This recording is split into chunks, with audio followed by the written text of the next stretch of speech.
We love history here, and as is evidenced by our next guest, he loves it too so much he's written a book about it. Not just one, he's written many books, but his newest book is called Brockport Through Time. Mr.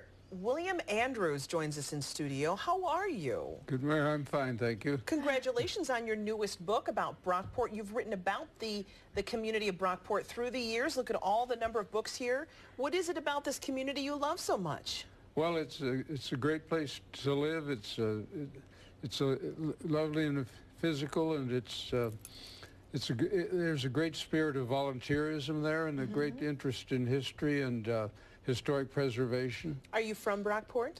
No, I was born and grew up in Colorado, but I've been in Brockport since 1967. Wow, so it's home. Yeah, it's been home for a long time. How'd you get started, and what brought you? You know, you moved to Brockport. You're obviously a historian, so you enjoy it. I'm an expired political science professor. I expired in 1995, and since then I've been involved in civic affairs and history and historic preservation. Okay. So a few facts maybe about Brockport that a lot of people are unaware of. Well, it was at Brockport that the United States became a continental power, because it was at Brockport that the last section of the Erie Canal was opened, which made it possible for us to expand into the Midwest and eventually across the continent.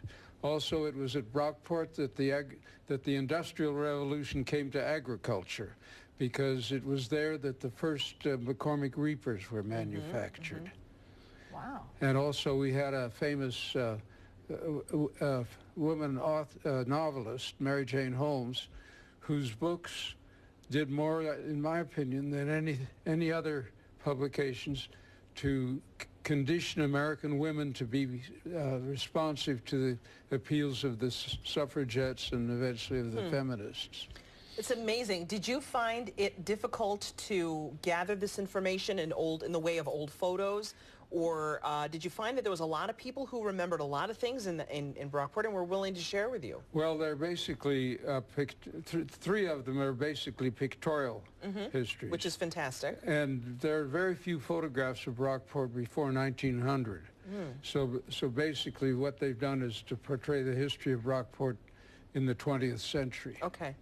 Right. So, but you start when? When do your books begin? Well, my early Brockport book begins with the Ice Age. Oh, wow. Really? Wow. That's going way back. I don't spend much time on the Ice Age. Okay. And it ends in 1865. Okay. And then this book is on Civil War Brockport. It's amazing. It's about the involvement of the village in the Civil War. That one took me 8 years to do.